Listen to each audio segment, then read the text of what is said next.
السلام علیکم۔ پیش خدمت ہے رپورٹ سنو 89.4 Indian falls flag operation series قسط نمبر 4۔ میں ہوں فرحت عباس شاہ۔ سمجھوتا ایکسپریس حملہ 2007۔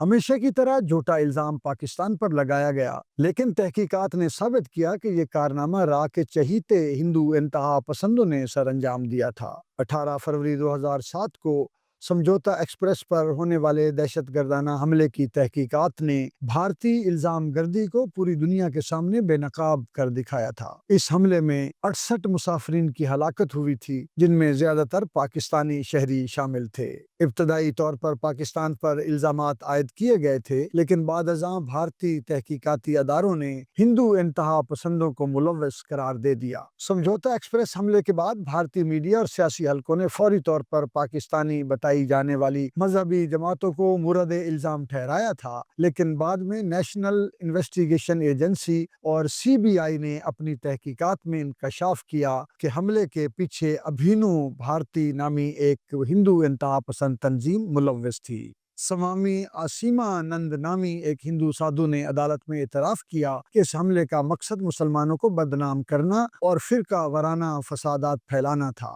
لیفٹیننٹ کرنل پرشانت پروہیت اور کملا چودھری جیسے دیگر افراد بھی اس منصوبے میں ملوث پائے گئے تھے۔ حیرت انگیز بات یہ ہے کہ ان ملزمان کو قرار واقعی سزائیں نہیں ملیں۔ سوامی آسیمانند کو بعد میں باعزت بری کر دیا گیا، جبکہ کئی دیگر ملزمان یا تو فرار ہو گئے یا انہیں معمولی سزائیں دی گئیں۔ پاکستان نے ہمیشہ کہا ہے کہ یہ حملہ بھارتی انتہا پسندوں کا منصوبہ تھا، جس کا مقصد پاکستان کو بدنام کرنا تھا۔ بین الاقوامی سطح پر اس معاملے میں غیر جانبدارانہ تحقیقات کی ضرورت پر زور دیا گیا، لیکن ایسی کوئی بھی غیر جانبدارانہ تحقیق بھارت میں ممکن ہی نہیں، کیونکہ فالس فلیگ آپریشنز تو بھارت کا پرانا وتیرہ ہے۔